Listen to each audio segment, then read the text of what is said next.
Marilah kita berdoa. Damai sejahtera dari Allah Bapa yang melampaui segala akal, itulah yang memelihara hati dan pikiran kita di dalam Kristus Yesus Tuhan kita. Amin. Ibu bapak saudara-saudara yang terkasih dalam Kristus Yesus, salam bagi kita semuanya.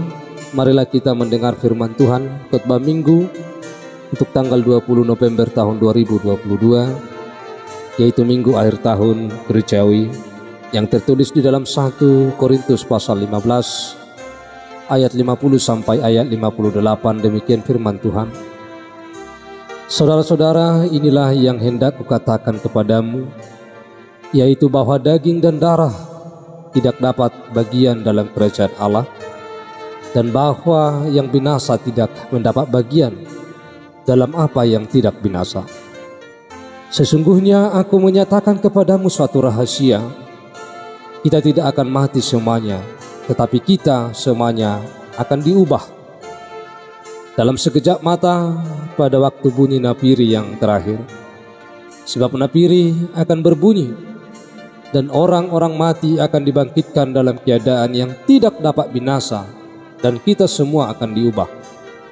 Karena yang dapat binasa ini harus mengenakan yang tidak dapat binasa, dan yang dapat mati ini harus mengenakan yang tidak dapat mati.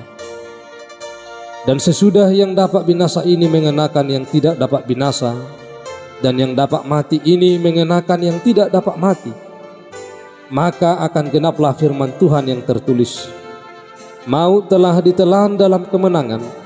Hai maut, di manakah kemenanganmu? Hai maut, di manakah sengatmu?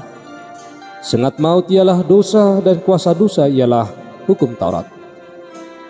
Tetapi syukur kepada Allah yang telah memberikan kepada kita kemenangan oleh Yesus Kristus Tuhan kita. Karena itu saudara-saudaraku yang kekasih, berdirilah teguh, jangan goyah, dan giatlah selalu dalam pekerjaan Tuhan. Sebab kamu tahu bahwa dalam persekutuan dengan Tuhan, jerih payahmu tidak sia-sia. Demikian jauh pembacaan firman Tuhan. Ibu bapak saudara-saudara, tema khotbah kita, maut telah ditelan dalam kemenangan. Kita akan masuk dalam minggu akhir tahun gerejawi, yang juga sering dihubungkan dengan memperingati orang-orang yang sudah meninggal, dengan membacakan nama-nama jemaat yang sudah meninggal selama 1 tahun kalender gerejawi dalam perjalanan umatnya, yang sekaligus juga mengingatkan orang yang percaya memento mori, yang artinya ingatlah hari kematian. Itu menandakan bahwa tidak ada yang kekal di dunia ini, tapi hidup ini adalah seperti angin yang bertiup, yang segera berlalu, dan tidak ada yang mengetahui hari kematiannya dengan pasti. Maka dalam minggu akhir tahun gerejawi, kita diingatkan setiap orang yang masih hidup agar tetap berbuat sesuai dengan imannya kepada Tuhan. Nats khotbah kita hari ini dalam 1 Korintus 15 ayat 50 sampai 58. Kita disuguhi dengan tema maut telah ditelan dalam kemenangan. Ibu bapak saudara-saudara, bahwa firman ini adalah merupakan penghujung dari pembahasan Paulus tentang kebangkitan orang-orang mati. Sebagian jemaat di Korintus menolak kebangkitan orang mati atau kebangkitan tubuh, karena mereka terpengaruh dengan pemikiran duniawi dari perspektif dualisme Yunani yang menganggap bahwa tubuh atau materi sebagai elemen yang buruk. Kebangkitan tubuh memang sukar untuk dipahami mereka, apalagi diterima. Mengapa sesuatu yang buruk kelak perlu dikembalikan lagi? Bagaimana tubuh seperti sekarang bisa cocok dengan roh, dunia roh kelak? Dalam ayat 50 ini berbentuk paralelisme atau sinonim prasa. Daging dan darah sejajar dengan yang binasa, sedangkan kerajaan Allah sama dengan yang tidak binasa. Yang ingin disampaikan adalah tubuh kita yang sekarang, entah kita berada dalam keadaan hidup atau mati, memang tidak cocok untuk kerajaan Allah. Tidak masuk akal apabila sesuatu yang dapat binasa bisa berada dan bertahan dalam suatu realitas yang tidak dapat binasa. Kalau demikian, bagaimana tubuh kebangkitan dapat dimungkinkan?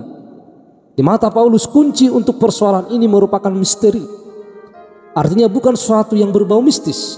Misteri merujuk kepada sesuatu yang dahulu masih tersembunyi tetapi di kemudian hari akan dibukakan.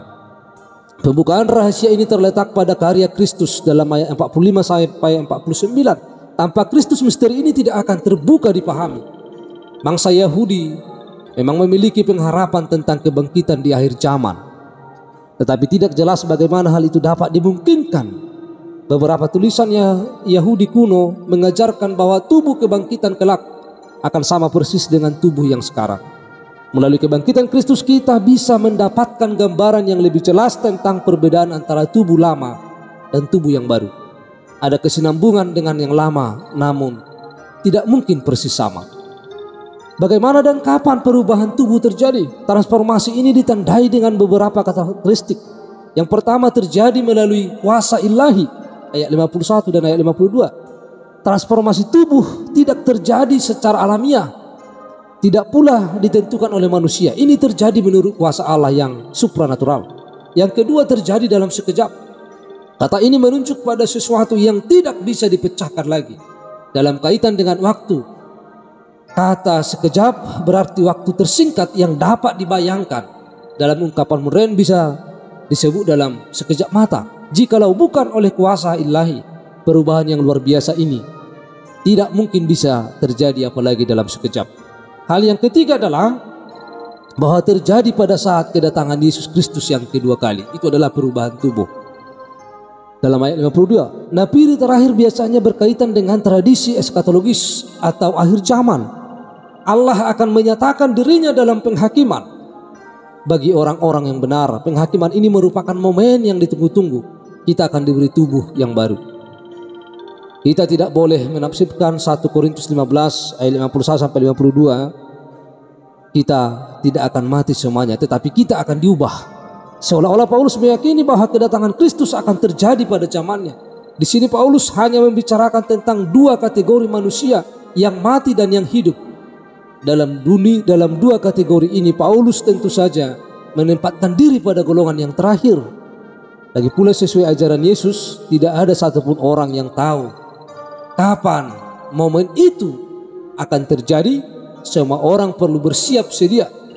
Bisa saja hal itu terjadi pada zaman Paulus, tetapi bisa jadi pada zaman ini atau zaman yang akan datang, yang artinya bahwa tidak ada yang akan tahu. Keempat adalah ada kesinambungan antara tubuh lama dan tubuh yang baru. Ayat 53 ini menyatakan dan menyediakan gambaran yang agak konkret tentang transformasi tubuh. Tubuh yang lama tidak dimusnahkan, hanya diberi pakaian yang baru. Ungkapan yang lebih jelas ada di 2 Korintus 5 ayat 2 dan 4. Kata mengenakan sesuatu di atas yang lain.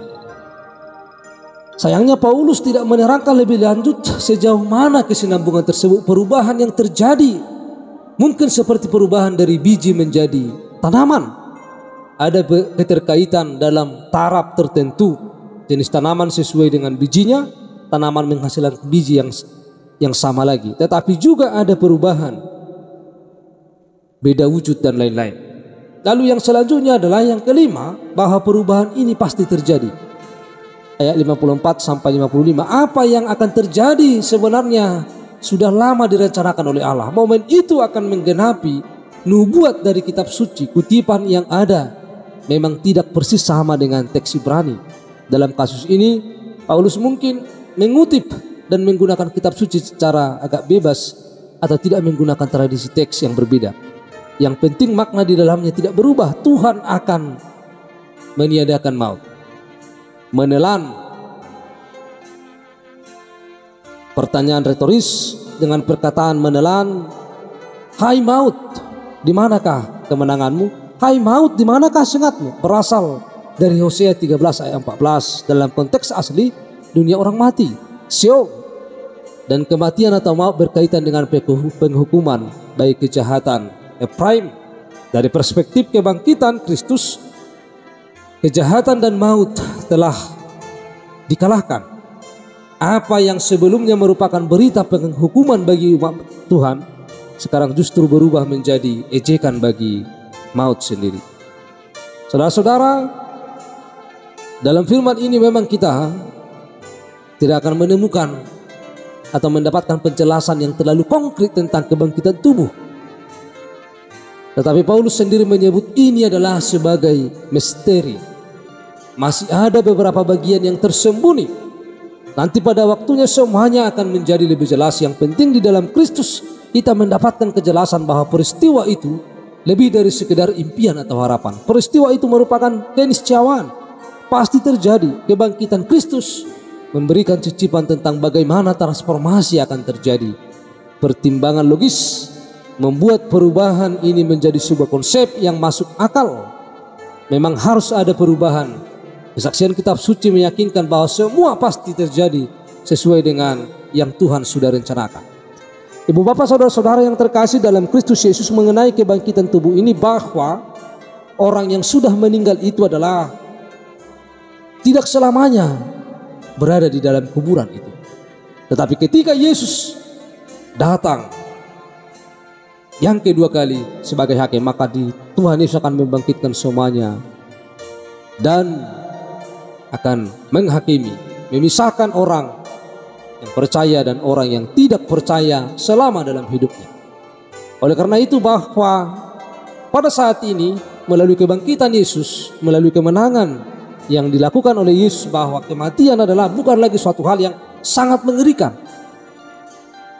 tetapi bahwa akan ada kebangkitan tubuh yang akan dilakukan oleh Yesus, dan itu adalah kuasa ilahi. Maka daging ini akan kembali kepada tanah, tetapi akan dibangkitkan kembali menjadi tubuh yang baru dan masuk dalam kerajaan Allah. Ibu bapak saudara-saudara, dalam peristiwa kita memperingati hari kematian atau minggu akhir tahun gereja pada saat ini, bahwa kita selalu siap sedia, kita selalu berjaga-jaga, bahwa kita sedang menunggu antrian kapan akan meninggal. Tetapi marilah kita selama kita masih hidup, selama masih ada kesempatan, bahwa kita tidak takut kepada kematian, karena kuasa maut, kuasa kematian telah dikalahkan oleh Yesus. Sehingga kita ada pengharapan bagi kita bahwa kita akan bertemu lagi dengan orang-orang yang kita sayangi, orang-orang yang kita kasihi di dalam kerajaan surga yang telah disediakan Allah. Tuhan akan mempertemukan kembali orang-orang yang percaya di tempat yang telah disediakan Allah bagi setiap orang yang percaya. Biarlah kita mengalahkan setiap kejahatan, kita mengalahkan maut, sehingga kita tetap berdiri kokoh.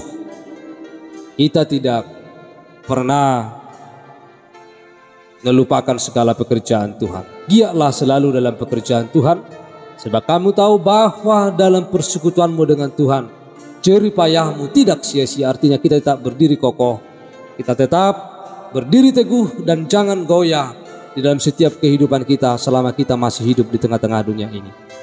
Amin. Kita berdoa.